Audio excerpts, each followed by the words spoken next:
Budget government की estimated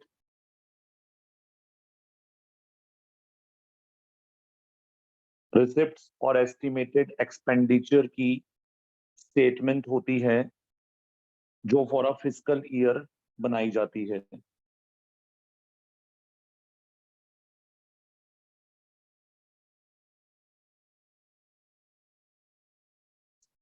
budget is an annual statement showing item-wise estimated receipts and estimated expenditure of the government for a fiscal year.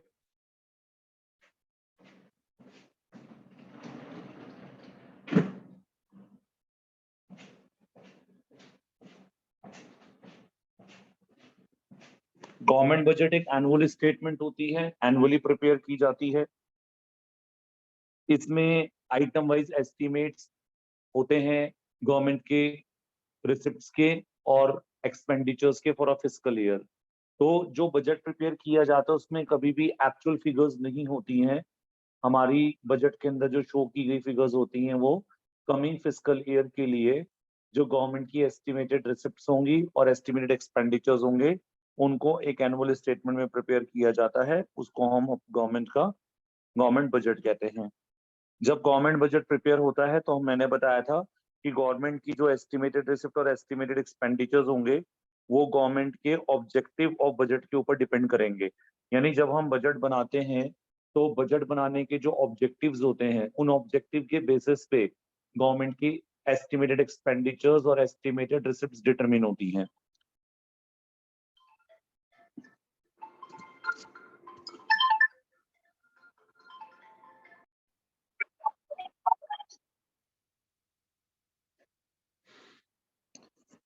तो अब हम government के budget के components को study करेंगे। Government budget यानी union budget के अंदर हमारे दो मेन कंपोनेंट्स होते हैं। एक होता है रेवेन्यू बजट, एक होता है कैपिटल बजट। अब ये दो पार्ट क्यों होते हैं, इसका लॉजिक होता है कि गवर्नमेंट को जो रिसिप्ट्स मिलती हैं वो रिसिप्ट दो कैटेगरीज में डिवाइड होती हैं, एक रैकरिंग रिसिप्ट्स में और एक नॉन रैकरिंग रिसिप्ट्स में। मींस सिंपल टर्म्स में हम कह सकते हैं कि रैकरिंग रिसिप्ट्स मतलब जो रेगुलर रिसिप्ट्स होंगी वो हमारी रैकरिंग रिसिप्ट्स हैं, और जो हमारी रेगुलर रिसिप्ट्स नहीं है वो हमारी कैपिटल रिसिप्ट्स होती हैं। सेम ऐसे ही गवर्नमेंट की एक्सपेंडिचर में दो टाइप की एक्सपेंडिचर होते हैं, एक रैकरिंग एक्सपेंडिचर और एक non recurring expenditure. Recurring expenditure मतलब जो गवर्नमेंट को रेगुलर बेसिस पे करना होता है वो गवर्नमेंट का रेवेन्यू एक्सपेंडिचर है, और ऐसा एक्सपेंडिचर जो रेगुलर बेसिस पे नहीं होता है जैसे एक्विजिशन ऑफ कैपिटल एसेट्स, वो हमारी गवर्नमेंट का कैपिटल एक्सपेंडिचर होता है। तो जब हम रेगुलर रिसिप्ट्स और regular expenditure means recurring receipt और रैकरिंग एक्सपेंडिचर को डिस्क्लोज करते हैं बजट के अंदर, तो वो रेवेन्यू बजट कहलाता है, या उसको हम रेवेन्यू बजट के सेगमेंट में शो करते हैं। तो गवर्नमेंट की जो रेवेन्यू रिसिप्ट्स हैं, रैकरिंग रिसिप्ट्स हैं, और जो गवर्नमेंट के रैकरिंग एक्सपेंडिचर्स हैं, रेवेन्यू एक्सपेंडिचर्स हैं, उनको हम रेवेन्यू बजट के अंदर शो करते हैं।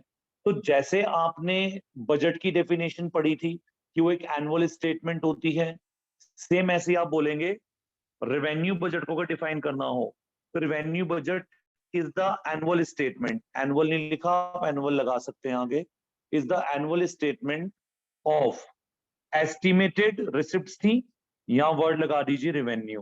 तो estimated revenue receipts and estimated revenue expenditure की स्टेटमेंट को फॉर द फिस्कल ईयर हम रेवेन्यू बजट कहते हैं। तो revenue budget is a statement of estimated revenue receipts and estimated revenue expenditures of the government. अब अगर मैं यहां से ये बोलता कि budget is the statement of estimated receipts and estimated expenditure of the government for a fiscal year, तब तो बजट की डेफिनेशन है। लेकिन अगर सिर्फ मुझे रेवेन्यू बजट को डिफाइन करना है, तो रेवेन्यू बजट को डिफाइन करने के लिए तो रेवेन्यू बजट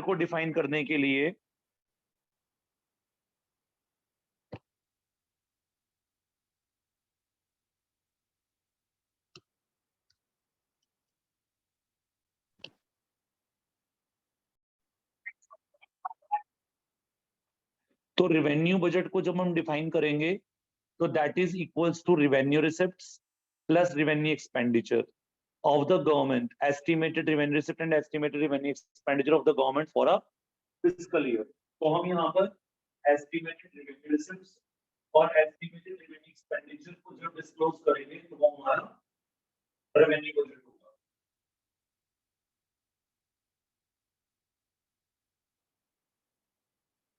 जब हम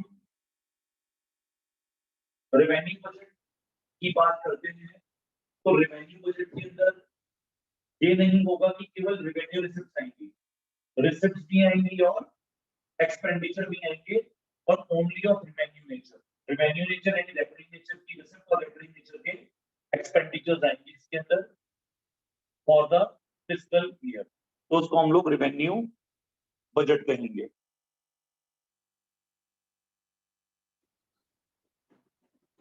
सेकंड इज कैपिटल बजट। जब हम कैपिटल बजट की बात करते हैं तो कैपिटल बजट के अंदर हम गवर्नमेंट की कैपिटल रिसिप्ट्स को और कैपिटल एक्सपेंडिचर को डिस्क्लोज करते हैं। अब कैपिटल रिसिप्ट्स और कैपिटल एक्सपेंडिचर्स क्या होते हैं? जो नॉन रेकरिंग रिसिप्ट्स हैं, जो गवर्नमेंट को बार बार नहीं मिलती हैं या वो गवर्नमेंट रेगुलर बेसिस पे रिसीव नहीं करती हैं, वो कैपिटल रिसिप्ट हैं। और ऐसे एक्सपेंडिचर जो गवर्नमेंट रेगुलर बेसिस पे नहीं करती है, वो गवर्नमेंट की कैपिटल एक्सपेंडिचर है। तो जब हम कैपिटल बजट को डिफाइन करेंगे तो capital budget is an annual statement showing estimated capital receipt and estimated capital expenditure during a fiscal year.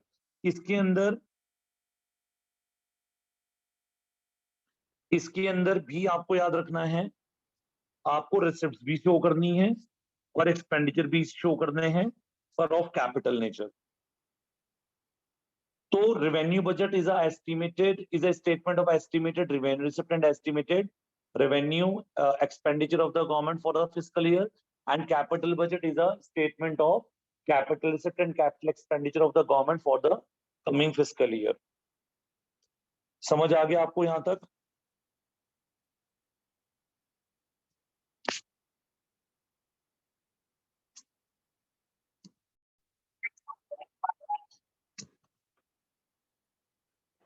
अब जो चैप्टर का नेक्स्ट पार्ट है,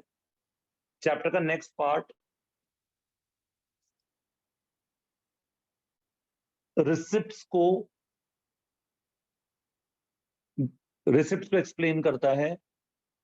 अब अगर आप रेवेन्यू बजट की बात करें तो रेवेन्यू बजट के अंदर रेवेन्यू रिसिप्ट्स थी और कैपिटल बजट के अंदर कैपिटल रिसिप्ट्स थी। तो आपका नेक्स्ट टॉपिक है टाइप ऑफ बजटरी रिसिप्ट्स। अब यानी रेवेन्यू बजट और कैपिटल बजट के फॉर्म में चैप्टर नहीं चलेगा, अब गवर्नमेंट की रिसिप्ट्स और गवर्नमेंट के एक्सपेंडिचर के बेसिस पर चैप्टर चलेगा।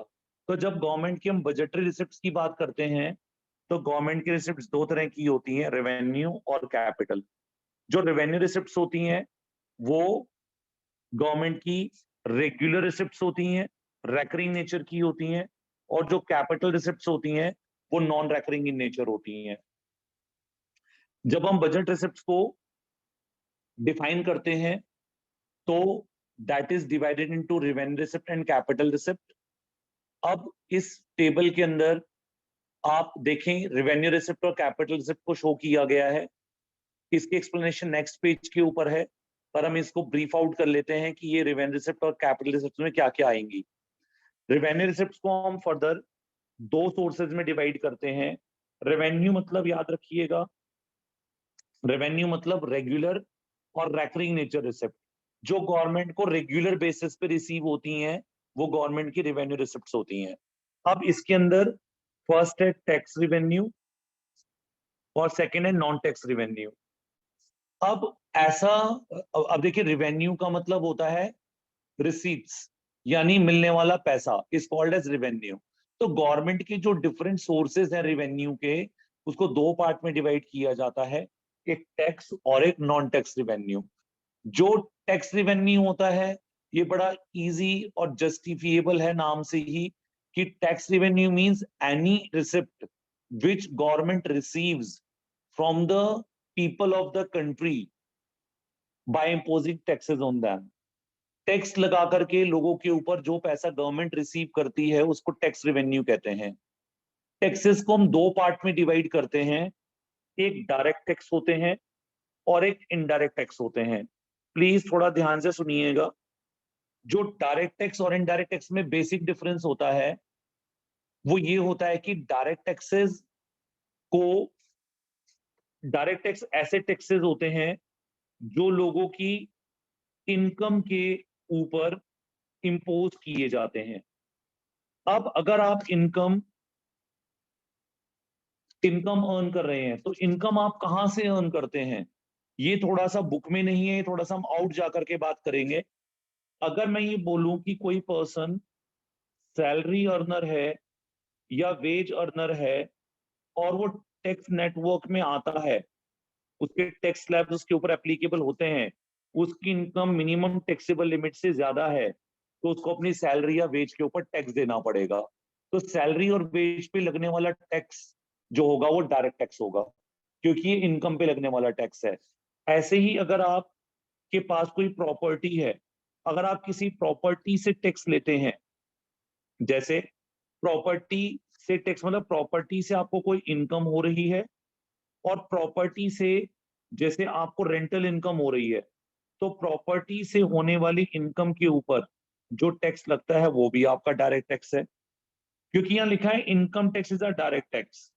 अब इनकम टैक्स में वर्ड आ गया इनकम, इसका मतलब जो भी आपका इनकम का सोर्स हो, चाहे आप इंडिया में रह करके सैलरी अर्न कर रहे हैं, तो भी आपको वो आपकी इनकम का सोर्स है, तो आपकी सैलरी पे लगने वाला टैक्स इनकम टैक्स है। वेजेस के ऊपर लगने वाला टैक्स इनकम टैक्स है।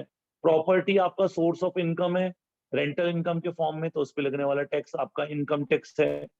सेम ऐसे ही अगर आप कोई बिजनेस या प्रोफेशन फॉलो करते हैं, तो बिजनेस से प्रॉफिट्स होते हैं, प्रोफेशन से प्रोफेशनल फीस रिसीव होती है। जो आपको बिजनेस से प्रॉफिट रिसीव होते हैं, उनको हम लोग कॉर्पोरेट प्रॉफिट्स कहते हैं, और कॉर्पोरेट प्रॉफिट्स पे लगने वाला टैक्स कॉर्पोरेट टैक्स होता है। Again that is a kind of income tax which is a direct tax. तो डायरेक्ट टैक्स का मतलब होता है ऐसा टैक्स जो इनकम के ऊपर लगा दिया जाए, चाहे वो इनकम आप सैलरी से अर्न कर रहे हैं, वेजेस से अर्न कर रहे हैं, प्रॉपर्टी से अर्न कर रहे हैं, या फिर आप किसी बिजनेस या प्रोफेशन से अर्न कर रहे हैं, उस पे लगने वाले टैक्स डायरेक्ट टैक्स होंगे। लेकिन अगर हम किसी भी गुड्स या सर्विस के ऊपर टैक्स पे करते हैं, यानी अगर हम कोई गुड्स खरीदें या कोई सर्विस खरीदें, और गुड्स एंड सर्विस को खरीदने पर जो गुड्स एंड सर्विस के खरीदने पर हमें टैक्स देना होता है, या जो टैक्स एलिमेंट गुड्स या सर्विस के प्राइस के अंदर चार्ज किया जाता है, उसको हम लोग इनडायरेक्ट टैक्स कहते हैं। अब ये इनडायरेक्ट टैक्सेस जो हैं, ये पहले इंडिया के अंदर before GST, before goods and service tax act जो था, वो जीएसटी इंडिया के अंदर अलग अलग इनडायरेक्ट टैक्सेस के नाम से होता था।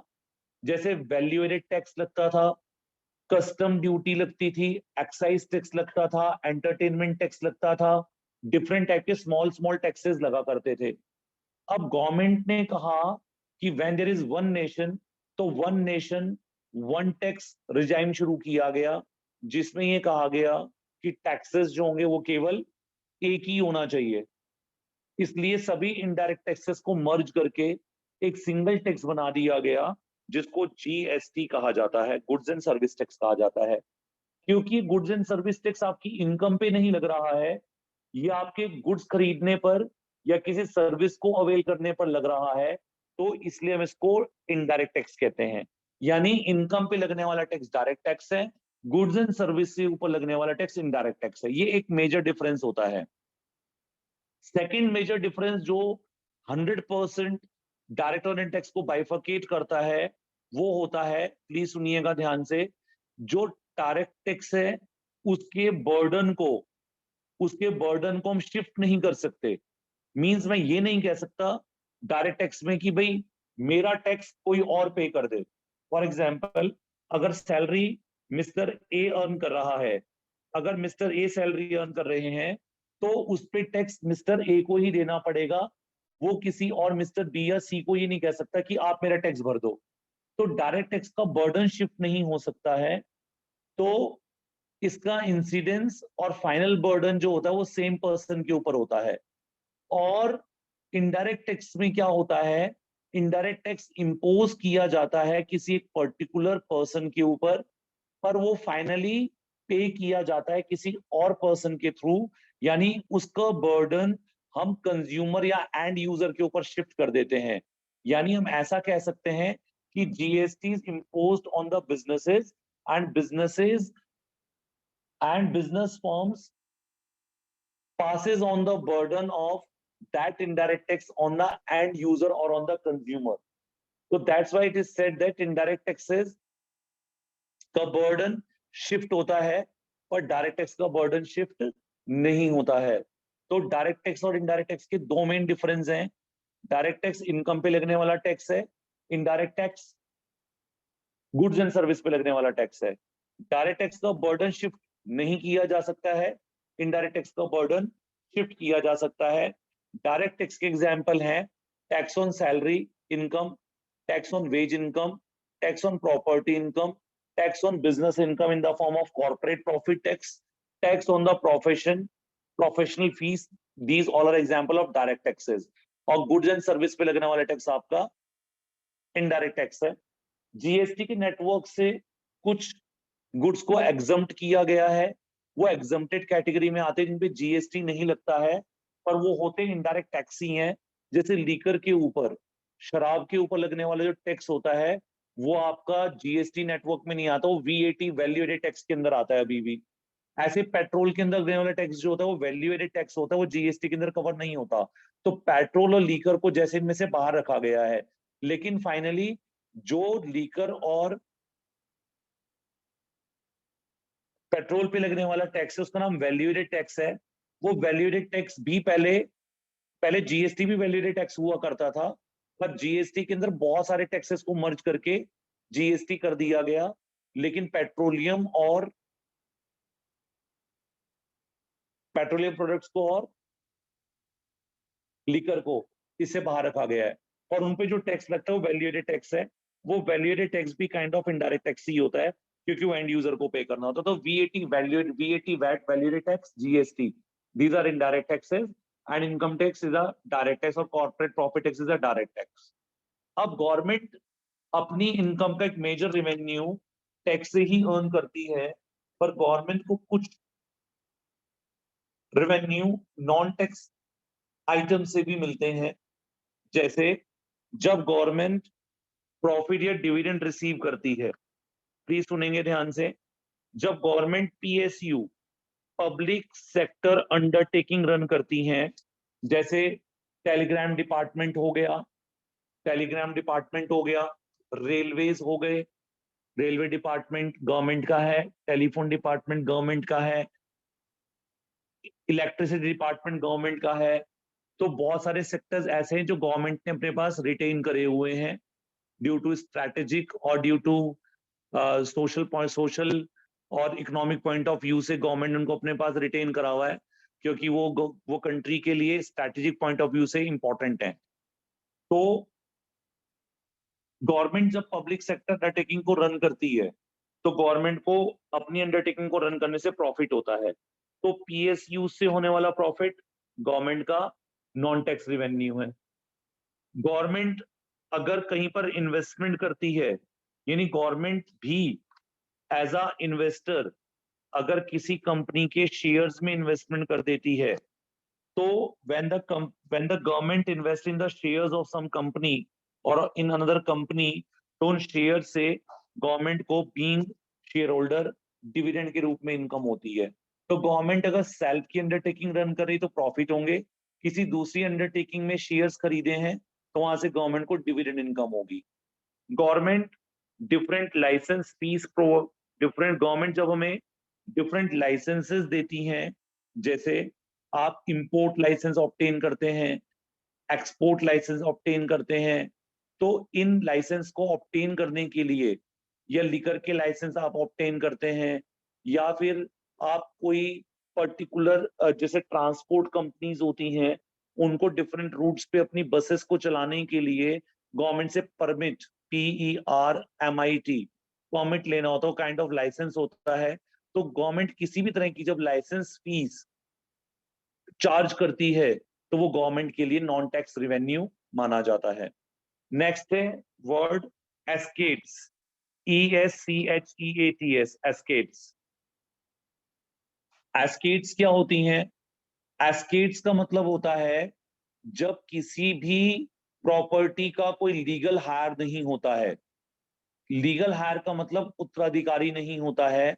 जैसे सपोज एक पर्सन मिस्टर ए की डेथ हो गई और उसकी प्रॉपर्टी का कोई केयर टेकर, कोई लीगल हायर नहीं था, तो उस प्रॉपर्टी को गवर्नमेंट अपने कंट्रोल में ले लेती है और उससे आने वाली इनकम भी गवर्नमेंट को ही अब मिलने लगती है, क्योंकि जो प्रॉपर्टी किसी पर्सन की नहीं है एज अ लीगल हायर, वो government being the supreme position in the country, government उसको अपने कंट्रोल में लेती है।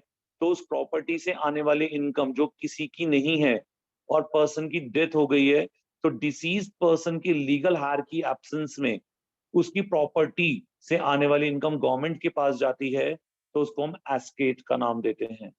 नेक्स्ट है फोर फीचर। फोर फीचर में, फोर फीचर को हम हिंदी में कहते हैं जब्त कर लेना। जब हम जब हम फॉर एग्जाम्पल कोर्ट्स के अंदर, लॉ ऑफ कोर्ट्स में कुछ कमिटमेंट्स के लिए हम कुछ सिक्योरिटी गवर्नमेंट के पास डिपॉजिट करते हैं कुछ कॉन्ट्रैक्ट्स के अंदर, कि हम इस कॉन्ट्रैक्ट को फुलफिल करेंगे, उसके लिए कुछ सिक्योरिटी डिपॉजिट्स किए जाते हैं। अगर हम अपनी कमिटमेंट्स की नॉन फुलफिलमेंट करते हैं, यानी अगर हम कोई कॉन्ट्रैक्ट के अंदर या कोई अपनी कॉन्ट्रैक्चुअल ऑब्लिगेशंस फुलफिल नहीं करते हैं, तो हमारी जो सिक्योरिटी होती है कोर्ट के पास पड़ी हुई, कोर्ट उस सिक्योरिटी को अपने कब्जे में ले लेता है। That is called as fourth feature. तो fourth feature of security by the court of law is will become the receipt for the government, क्योंकि वो गवर्नमेंट अब पैसा आपका वापस करेगी नहीं, तो that becomes the revenue for the government, but it is of non tax nature. फिर नेक्स्ट है इंटरेस्ट। गवर्नमेंट को कहीं से भी इंटरेस्ट मिलता है। अब जितने भी गवर्नमेंट बैंक्स हैं, कमर्शियल बैंक्स हैं, RBI है, हमने यहाँ बैंकिंग सेक्टर में पढ़ा कि गवर्नमेंट मनी लेंडिंग करती है, तो गवर्नमेंट को मनी लेंडिंग करने से इंटरेस्ट इनकम होती है, तो इंटरेस्ट से आने वाली इनकम गवर्नमेंट की रेवेन्यू रिसिप्ट है। गवर्नमेंट अगर आपसे किसी भी तरह की फीस चार्ज कर रही है, जैसे आप ड्राइविंग लाइसेंस बनवाते हैं तो ड्राइविंग लाइसेंस की फीस लगती है, या जब आप जब किसी पर्सन की डेथ होती है तो उसकी डेथ पर डेथ सर्टिफिकेट्स बनता है लोकल बॉडीज से, जिसको म्युनिसिपल कॉर्पोरेशंस कहा जाता है, या फिर किसी पर्सन की जब बर्थ होता है तो उसका बर्थ सर्टिफिकेट बनाया जाता है लोकल बॉडी म्युनिसिपल कॉर्पोरेशन से। तो उसके लिए जो लोकल बॉडीज फीस चार्ज करती हैं, वो गवर्नमेंट का नॉन टैक्स रेवेन्यू का पार्ट बन जाता है। नेक्स्ट है फाइन्स एंड पेनल्टीज। जैसे आप रेड लाइट या कोई भी लॉ ब्रेक करते हैं, जैसे हम व्हीकल में जा रहे हैं और हमने कोई रेड लाइट जंप कर दी, तो उसके लिए हमारे ऊपर चालान बनता है, हमें फाइन पे करना पड़ता है। तो किसी भी तरह का फाइन या पेनल्टी, इवन जैसे अगर आप देखें कोविड पेंडेमिक था तो मार्केट में मास्क लगाना कंपलसरी था, तो मास्क लगाने ना लगाने पर चालान बना करके फाइन्स चार्ज किए जा रहे थे, तो वो फाइन एंड पेनल्टीज भी गवर्नमेंट की रेवेन्यू का ही सोर्स होता है। देन नेक्स्ट है गिफ्ट्स एंड ग्रांट्स। अगर गवर्नमेंट को कोई भी गिफ्ट में या ग्रांट मतलब एज अ एड, अगर गवर्नमेंट को कोई मनी रिसीव होती है कहीं से भी, चाहे वो विद इन कंट्री हो चाहे फिर बाहर से हो, वो गवर्नमेंट के लिए रेकरिंग नेचर की रिसिप्ट होती है, क्योंकि गिफ्ट्स एंड ग्रांट एक रेगुलर फीचर होता है। नेक्स्ट है स्पेशल असेसमेंट। ये स्पेशल असेसमेंट क्या होता है? जैसे आप देखें कि एक पर्टिकुलर लैंड है, उस लैंड के वो लैंड रिमोट एरिया में है, वो लैंड रिमोट एरिया में है। जैसे अगर आप देखें कि फरीदाबाद की हम बात करें, तो फरीदाबाद में जो न्यू ग्रेटर फरीदाबाद सेटअप हुआ है, ये ग्रेटर फरीदाबाद जो था, ये आपका रिमोट एरिया यानी एग्रीकल्चर लैंड हुआ करती थी। पर यहाँ पर केवल विलेज पीपल रह रहे थे, पर इतनी पॉपुलेशन अर्बन एरिया नहीं था। फिर क्या हुआ? फिर यहाँ के एग्रीकल्चरिस्ट ने अपनी जो लैंड थी वो बिल्डर्स को सेल करी। जब वो लैंड बिल्डर को सेल की गई, तो गवर्नमेंट ने इस रिमोट लैंड के ऊपर इंफ्रास्ट्रक्चर फैसिलिटीज डाली, यहाँ रोड्स डाली, यहाँ पर इलेक्ट्रिसिटी पोल्स सेटअप किए, यहाँ पर सैनिटेशन के लिए अंडर ग्राउंड पाइप्स डाले गए, इलेक्ट्रिसिटी लाई गई, वायर्स केबल्स डाली गई, इंटरनेट लाया गया। तो इससे क्या हुआ? ये जो लैंड पहले लेस वैल्यूएबल थी, अब ये मोर वैल्यूएबल बन गई। तो जिन लोगों की लैंड यहाँ थी, जो पहले बहुत कम प्राइस पर बिकती थी, अब वो सेम लैंड कई नंबर ऑफ टाइम्स उसकी प्राइस की ग्रोथ हो गई। तो गवर्नमेंट कहती है कि हमने जो लैंड के ऊपर आपको इंफ्रास्ट्रक्चर फैसिलिटीज दी हैं, जिससे आपकी लैंड की वैल्यूएशन इंक्रीज हो गई है, तो इसके लिए हम आपसे चार्जेस लेंगे। डेवलपमेंटल चार्जेस कहते हैं उसको हम लोग, लैंड डेवलपमेंट चार्जेस। तो उसको कहा जाता है स्पेशल असेसमेंट। तो लैंड की वैल्यू अप्रिशिएट होने पे जो आपसे चार्जेस लिए जा रहे हैं, that is called as special assessment. तो these are the various non tax revenue of the government. और अगर हम कैपिटल रिसिप्ट्स की बात करें ऑन द अदर हैंड, तो कैपिटल रिसिप्ट्स गवर्नमेंट की नॉन रेकरिंग रिसिप्ट्स हैं, जो गवर्नमेंट की रेगुलर सोर्स ऑफ इनकम नहीं है। अब जैसे गवर्नमेंट बोरिंग्स करती है, तो गवर्नमेंट जब बोरिंग करती है रेस्ट ऑफ वर्ल्ड से या कहीं से भी, तो गवर्नमेंट की गई बोरिंग्स जो होगी, वो गवर्नमेंट का रेगुलर फीचर नहीं है। वो गवर्नमेंट कुछ कंडीशन के बेसिस पर बोरिंग करती है। तो बोरिंग गवर्नमेंट का रेकरिंग रिसिप्ट नहीं है, इसलिए इसको कैपिटल रिसिप्ट कहते हैं। और रिकवरी ऑफ लोन्स, जब गवर्नमेंट ने लोन ग्रांट करे थे और गवर्नमेंट अपने लोन की रीपेमेंट वापस लेती है, दिए गए लोन का पैसा गवर्नमेंट वापस ले रही है, तो रिकवरी ऑफ लोन हो रही है। या सिमिलर अदर रिसिप्ट हो रही है नॉन रेकरिंग नेचर की, तो वो कैपिटल रिसिप्ट है।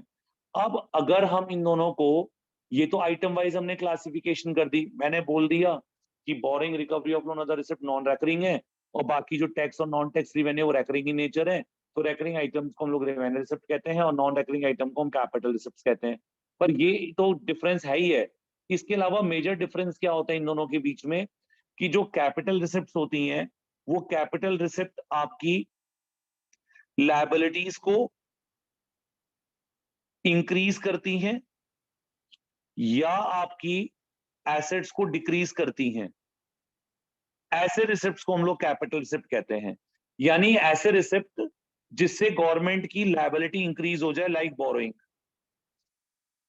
और गवर्नमेंट अपने लोन को रिकवर कर ले। लोन गवर्नमेंट ने दिया, गवर्नमेंट की एसेट थी, गवर्नमेंट ने अपने लोन की रिकवरी कर ली, तो गवर्नमेंट की एसेट रिड्यूस हो गई। तो गवर्नमेंट की जब किसी भी रिसिप्ट में जब गवर्नमेंट की लायबिलिटी इंक्रीज हो जाए या गवर्नमेंट की एसेट रिड्यूस हो जाए, या ऐसा कहीं कोई भी ऐसा रिसिप्ट जो लायबिलिटी को इंक्रीज करके ली गई है या एसेट को डिक्रीज करके ली गई है, उसको हम लोग कैपिटल रिसिप्ट कहते हैं। लेकिन ऐसे रिसिप्ट जो लायबिलिटी और एसेट को अफेक्ट नहीं करती हैं, यानी ना तो लायबिलिटी को इंक्रीज करती हैं ना एसेट को डिक्रीज करती हैं, उनको हम लोग रेवेन्यू रिसिप्ट्स कहते हैं। तो without making any change in the asset and liability, if there are receipts that are called as revenue receipt, then it tax और नॉन टैक्सेस के क्लासिफिकेशन है। और कैपिटल रिसिप्ट होती हैं which are received either by increasing the liability or by reducing the assets of the government, that are called as capital receipt.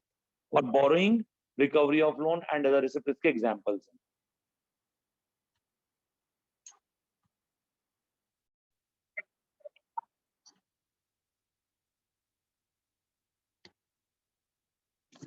आप देखिए नीचे जो ये लिस्ट है आपकी, ऊपर जो था वो एक टेबुलर फॉर्म में प्रेजेंटेशन थी, काइंड ऑफ पीपीटी फॉर्म में प्रेजेंटेशन थी।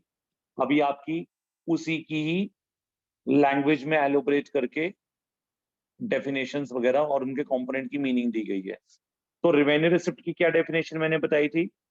Neither create any liability nor causes any reduction in the asset of the government are called as revenue receipt. दूसरा फीचर, ये रेगुलर होंगी और रेकरिंग इन नेचर होंगी। Government इसको अपने नॉर्मल कोर्स ऑफ एक्टिविटीज में रिसीव करती है अपने रेगुलर फंक्शनिंग के दौरान। तो इसके दो फीचर हो गए, the receipt must not create liability for the government and it must not cause decrease in the assets of the government, then that are called as revenue receipts। दो source होंगे, tax और non tax revenue. Tax revenue taxes से आने वाले receipt हैं या similar other duties से आने वाले रिसिप्ट हैं जो गवर्नमेंट इंपोज करती है। जब टैक्स को डिफाइन करते हैं तो tax is a one sided compulsory payment made by the people and companies to the government without reference to any direct benefit in return. देखें, जब गवर्नमेंट आप पे टैक्स इंपोज करती है तो वो वन साइडेड होता है। आप टैक्स गवर्नमेंट को देते हैं पर वहां उसके अगेंस्ट गवर्नमेंट से आप सेम साइड पर इमीडिएट कुछ एक्सपेक्टेशंस नहीं रख सकते हैं। ये गवर्नमेंट बाद में आपको उसका बेनिफिट देगी अपनी पॉलिसीज के अकॉर्डिंग, बजटरी पॉलिसीज के अकॉर्डिंग। पर एक टैक्स पेयर ये नहीं कह सकता कि मेरे टैक्स के अगेंस्ट मुझे ये स्पेसिफिक फैसिलिटीज दी जाएं। अगर गवर्नमेंट बाद में अपने रिवेन्यू में से कोई कंसेशन या सब्सिडीज देती हैं तो पब्लिक एट लार्ज दी जाती हैं किसी विशेष एक स्पेसिफिक सेगमेंट और एक स्पेसिफिक ग्रुप ऑफ पीपल या एक स्पेसिफिक इंडिविजुअल को उसका बेनिफिट नहीं दिया जाता है। तो जब हम टैक्स देते हैं तो tax is a compulsory payment made by the people and companies to the government without any reference to any expectation or any compulsory reimbursement from the side of the government। तो tax compulsory payment है। Tax receipt को government बाद में common benefit के लिए use कर सकती है। टैक्स पेयर कोई एक्सपेक्टेशन नहीं रखेगा कि मुझे इससे कोई डायरेक्ट बेनिफिट दिया जाए। टैक्स दो तरह के होंगे, एक डायरेक्ट टैक्स होगा और एक इनडायरेक्ट टैक्स होगा। डायरेक्ट टैक्स ऐसे टैक्सेस होते हैं जिसका बर्डन शिफ्ट नहीं हो सकता है और ये प्रॉपर्टी और इनकम पे इंपोज किए जाते हैं, जैसे मैंने आपको भी ऊपर बताया। इसको इंडिविजुअल और कंपनीज पे इंपोज किया जाता है और ये आपकी इनकम पे इंपोज होते हैं। और इस टैक्स का जो मनी बर्डन है, यानी इस टैक्स को जो पेमेंट करनी है वो उसी पर्सन को करनी होगी जिसके ऊपर ये टैक्स लेवीड यानी लगाए गए हैं। यानी इसका आप मॉनेटरी बर्डन किसी और को पे करने को नहीं कह सकते हैं। तो इसको हम कहते हैं लायबिलिटी टू पे tax, that is impact, and actual burden that is incidence.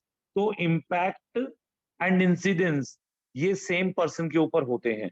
जैसे मिस्टर ए ने सैलरी अर्न करी तो वो उस टैक्स को पे करने की लायबिलिटी भी उसकी है और उसका एक्चुअल बर्डन भी उस पे है, उसी को ही पे करना होगा, उसी पे ही लगाया गया है। वो ये नहीं कह सकता कि चलो पे मैं कर दूंगा।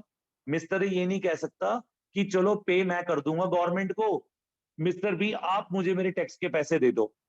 वो बी से टैक्स चार्ज नहीं कर सकता। डिपॉजिट भी गवर्नमेंट की ट्रेजरी में ए ही करेगा और ए ही अपनी पॉकेट से उसका मॉनेटरी बर्डन शेयर करेगा। तो इंसिडेंस और इंपैक्ट दोनों सेम पर्सन पे रहेंगे। जबकि इनडायरेक्ट टैक्सेस के अंदर जो इम्पैक्ट होता है वो एक पर्टिकुलर पर्सन के ऊपर होता है, लेकिन उसका जो इंसिडेंस होता है वो आगे एंड यूजर पे शिफ्ट किया जाता है।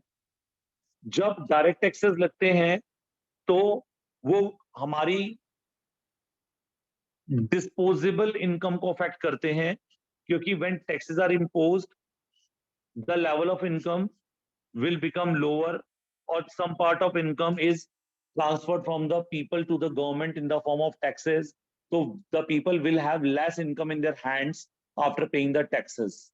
और ये पर्टिकुलर हमने पढ़ा था कि मोर टैक्सेस आर इम्पोज, टैक्सेस तो गवर्नमेंट इम्पोज करती ही है अपनी इनकम को रेकरिंग करने के लिए, यानी रेगुलर इनकम को बनाए रखने के लिए, तभी गवर्नमेंट कंट्री को रन कर पाती है। लेकिन कई बार टैक्सेस को इंक्रीज भी किया जाता है to regulate the level of aggregate demand in the economy. तो टैक्स को इंक्रीज करते हैं इन्फ्लेशन में और टैक्स को डिक्रीज करते हैं डिफ्लेशन के दौरान। Income tax, corporate tax, interest पे लगने वाला टैक्स, वेल्थ पे लगने वाला टैक्स, ये सारे टैक्सेस जो हैं ये आपकी पर्सनल लेवल के टैक्सेस हैं, क्योंकि सारे आपके इनकम के सोर्स हैं। और इंक्रीज इन वेल्थ पे लगने वाला टैक्स वेल्थ टैक्स होता है। डेथ ड्यूटी, कैपिटल गेन मतलब किसी प्रॉपर्टी को बेचने से होने वाला गेन पे लगने वाला टैक्स कैपिटल गेन टैक्स है। तो taxes on salary of people, wages of people, taxes on corporate profit, taxes on fees, taxes on any capital gain on transfer of asset, wealth tax, debt duty, interest income, dividend income पे लगने वाला tax, ये सारे के सारे taxes आपके direct taxes होते हैं। जो टैक्स हैं वो प्रोग्रेसिव, रिग्रेसिव या प्रोपोर्शनल होते हैं, पर ये हमारे सिलेबस का पार्ट नहीं है, तो इसको हम लोग डायरेक्ट टैक्सेस की क्लासिफिकेशन में नहीं पढ़ेंगे। नेक्स्ट है इनडायरेक्ट टैक्सेस। इनडायरेक्ट टैक्सेस ऐसे टैक्सेस होते हैं जिनका बर्डन आगे शिफ्ट किया जा सकता है। तो यहाँ पर इम्पैक्ट जो होता है वो एक पर्टिकुलर पर्सन के ऊपर होता है और उसका एक्चुअल बर्डन इंसिडेंस जो होता है वो डिफरेंट पर्सन के ऊपर होता है, यानी इसका बर्डन शिफ्ट किया जा सकता है और ये एंड यूजर को पे करना होता है। गवर्नमेंट टैक्स जो है वो सेलर के ऊपर लगाती है, पर एक्चुअल टैक्स का बर्डन जो होता है वो कंज्यूमर को एज अ एंड यूजर पे करना पड़ता है और कंज्यूमर से जीएसटी के फॉर्म में मनी प्राइस में इंक्लूड करके चार्ज की जाती है।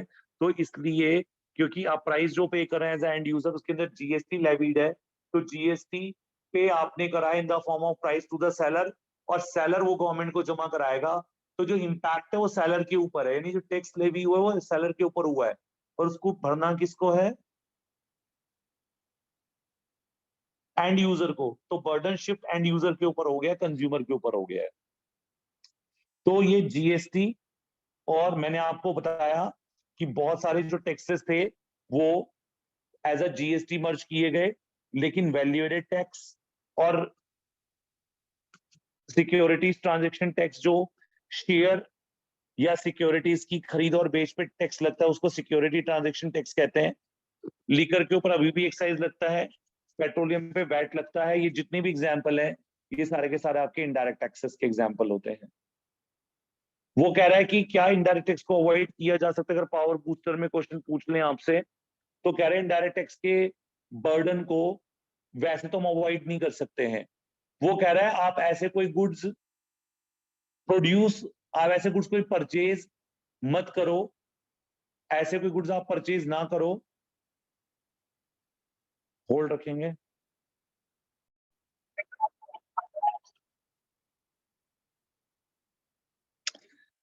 इनडायरेक्ट टैक्सेस को हम अवॉइड कर सकते हैं by not entering into those goods which attracts the indirect tax. For example Khadi Gram Udyog है, आप खादी के कपड़े खरीदो, उस पर कोई जीएसटी नहीं होता, तो आप पे इनडायरेक्ट टैक्स आपको पे नहीं करना पड़ेगा। वो कह रहे हैं indirect taxes can be avoided, यानी क्वेश्चन लिख तो दिया, इसके कहने का मतलब ये था कि कमोडिटीज विद इनडायरेक्ट टैक्सेस होती हैं और there are certain commodities which are without indirect taxes. तो when you will contract for, mean when you will buy for the commodities with indirect taxes, so you have to pay the indirect tax.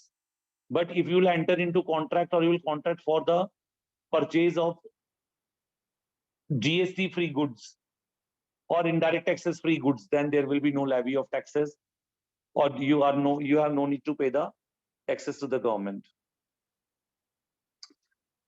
Tax को हम direct and indirect में कैसे classify करेंगे? सिर्फ incidence है। अगर incidence shift हो सकता है तो वो इनडायरेक्ट टैक्स है, नहीं शिफ्ट हो सकता तो वो डायरेक्ट टैक्स है। जब इम्पैक्ट और इंसिडेंस सेम पर्सन पे होगा तो वो डायरेक्ट है, जब इम्पैक्ट एक के ऊपर हो पर इंसिडेंस यानी फाइनल पेमेंट की ऑब्लिगेशन किसी और के ऊपर हो तो आपका इनडायरेक्ट टैक्स है।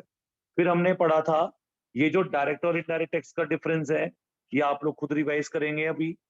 अब इसके बाद कुछ आइटम्स हैं जैसे कॉर्पोरेशन टैक्स है, किसने का टैक्स होगा ये? डायरेक्ट टैक्स होगा। जीएसटी क्या होगा? इनडायरेक्ट टैक्स होगा। इनकम टैक्स डायरेक्ट टैक्स होगा। Capital gain tax direct tax होगा। क्योंकि ये जो डायरेक्ट टैक्स है ये डायरेक्टली आपकी इनकम के ऊपर लग रहे हैं। आपको इसमें बस डायरेक्ट टैक्स आने पता है क्या लिखना आंसर में? रीजन के बिना यस और नो, ट्रू फॉल्स आएगा तो रीजन तो देना पड़ता है। तो आप डायरेक्ट टैक्स अगर उसको आपका क्वेश्चन है अगर वो डायरेक्ट टैक्स है तो आप रीजन देंगे impact and incidence lie on the same person.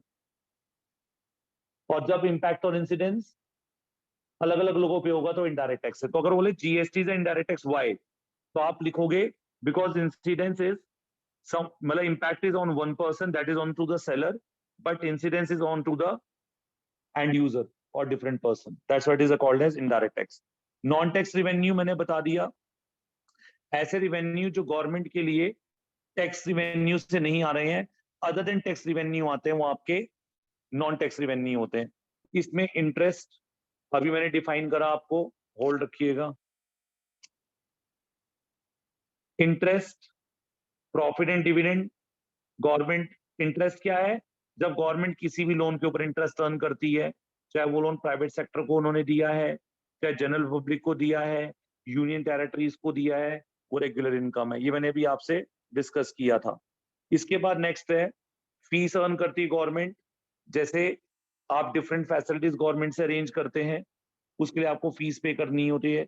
जैसे आप कोर्ट फीस पे करते हैं कोर्ट की किसी सर्विस के लिए, प्रॉपर्टी की रजिस्ट्री कराते हैं रजिस्ट्रेशन तो रजिस्ट्रेशन फीस लगती है, इंपोर्ट लाइसेंस के लिए इंपोर्ट फीस लगती है, लाइसेंस ऑब्टेन करते हैं किसी भी तरह का, जैसे आपको कॉमर्शियल व्हीकल लर्न करना है, आपको नेशनल परमिट चाहिए अपनी व्हीकल्स को ट्रांसपोर्ट को रन करने के लिए तो उसमें लाइसेंस फीस होती है।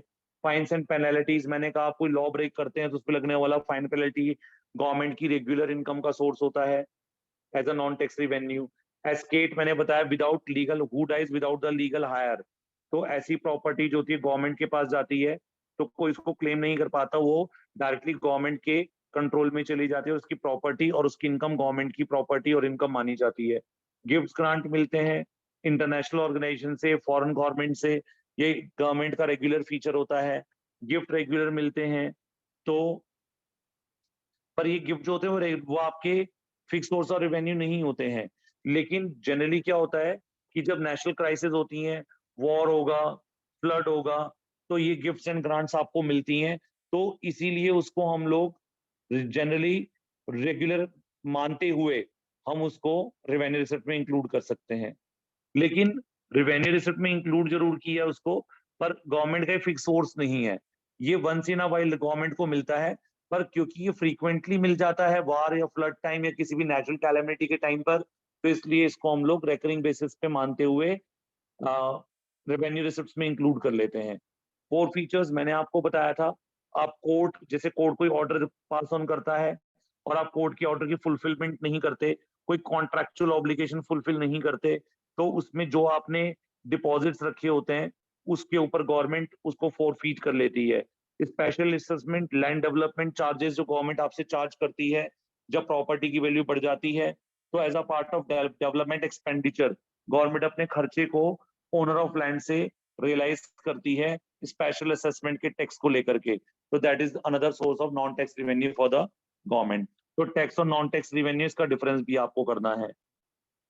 और इसके बाद कैपिटल रिसिप्ट्स आती हैं। कैपिटल रिसिप्ट्स क्या होती हैं? या तो गवर्नमेंट की लायबिलिटी क्रिएट होती हो या गवर्नमेंट की एसेट रिड्यूस होती हो, तो ऐसे रिसिप्ट को हम लोग कैपिटल रिसिप्ट्स कहते हैं। देखें, कैपिटल रिसिप्ट मतलब या तो लायबिलिटी के थ्रू रेज हो रही हैं या फिर एसेट को पेज करके, एसेट को रिड्यूस करके रियलाइज हो रही है, यानी इधर बाय क्रिएटिंग अ लायबिलिटी और बाय रिड्यूसिंग द एसेट जो रिसिप्ट आएंगी वो आपकी कैपिटल रिसिप्ट है। इसके अंदर क्या क्या इंक्लूड होगा? बोरिंग। अब गवर्नमेंट बोरिंग कहीं से भी करे, चाहे पब्लिक से करे, चाहे आरबीआई से करे, चाहे फॉरेन गवर्नमेंट से करे, इंटरनेशनल ऑर्गेनाइजेशन से करे, जब जैसे वर्ल्ड बैंक वगैरह से या आईएमएफ से, तो ये बोरिंग किसी तरह की गवर्नमेंट के पास आएगी तो गवर्नमेंट की लायबिलिटी को बढ़ाएगी, ये गवर्नमेंट की कैपिटल रिसिप्ट है।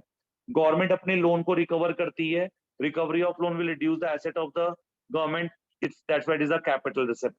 फिर है अदर रिसिप्ट। डिसइन्वेस्टमेंट, डिसइन्वेस्टमेंट क्या होता है? जैसे पब्लिक सेक्टर अंडरटेकिंग है, गवर्नमेंट कई बार क्या करती है अपनी पब्लिक सेक्टर अंडरटेकिंग के केस में, जब वो लॉसेस में जा रही होती है या पीएसयूज को एनहांस करने के लिए गवर्नमेंट प्राइवेट सेक्टर को इनवाइट करती है और गवर्नमेंट उनको अपने शेयर्स को या तो पार्ट ऑफ द शेयर को या पूरी पीएसयू को प्राइवेटाइज कर देती है, जिसके अगेंस्ट गवर्नमेंट पैसा लेती है। तो गवर्नमेंट को अपनी पीएसयूज को डिसइन्वेस्ट करके, यानी उनको आगे प्राइवेट सेक्टर को देकर और उनसे पैसा लेकर के, उनको अपनी इक्विटी शेयर बेच करके 100% पार्ट ऑफ द शेयर बेच करके जो गवर्नमेंट उनसे रिसिप्ट लेती है प्राइवेट सेक्टर को, वो गवर्नमेंट की डिसइन्वेस्टमेंट होती है। या फिर स्मॉल सेविंग्स।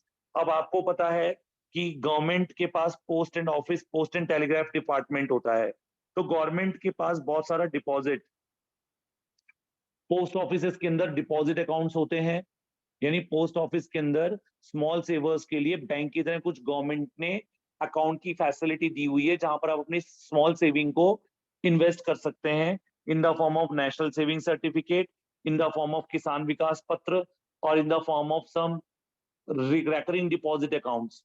तो जब गवर्नमेंट इस पैसे को यूज करती है, जो लोगों ने पोस्ट ऑफिस में जमा कराया वो पैसा लोगों का है, और लोगों ने गवर्नमेंट के पोस्ट ऑफिस के थ्रू एनएससी और किसान विकास पत्र जैसी सिक्योरिटीज बाय करी हुई हैं, और वो पैसा गवर्नमेंट के पास telephone post and telegram department में डिपॉजिट करा हुआ है, पोस्टेज डिपार्टमेंट में गवर्नमेंट की, पोस्टल डिपार्टमेंट में गवर्नमेंट की।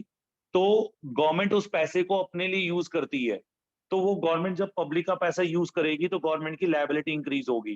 This small saving will become the capital asset for the government. और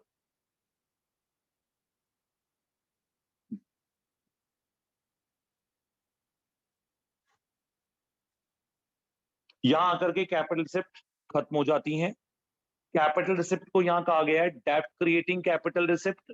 बोरोइंग इज अ डेब्ट creating capital receipt, whereas reducing the asset like recovery of loan and disinvestment are also called as non debt creating capital receipt। भाई borrowing लेंगे तो capital receipt है डेब्ट के form में, अगर आप अपनी डिसइन्वेस्टमेंट या एसेट को बेचेंगे तो नॉन डेब्ट क्रिएटिंग कैपिटल रिसिप्ट है। रिवेन्यू कैपिटल रिसिप्ट में डिफरेंस आपको अपने आप करना है। इसके बाद सिर्फ आपके बजट एक्सपेंडिचर रह जाता है। बजट एक्सपेंडिचर इजी होता है, मुश्किल नहीं होता। एक्सपेंडिचर के बाद नेक्स्ट आता है गवर्नमेंट डेफिसिट, जिसके अंदर रिवेन्यू, फिस्कल और प्राइमरी डेफिसिट को हम लोग स्टडी करते हैं। अब ये एक और क्लास का काम रह गया है, इसको नेक्स्ट लेक्चर में हम कवर करेंगे।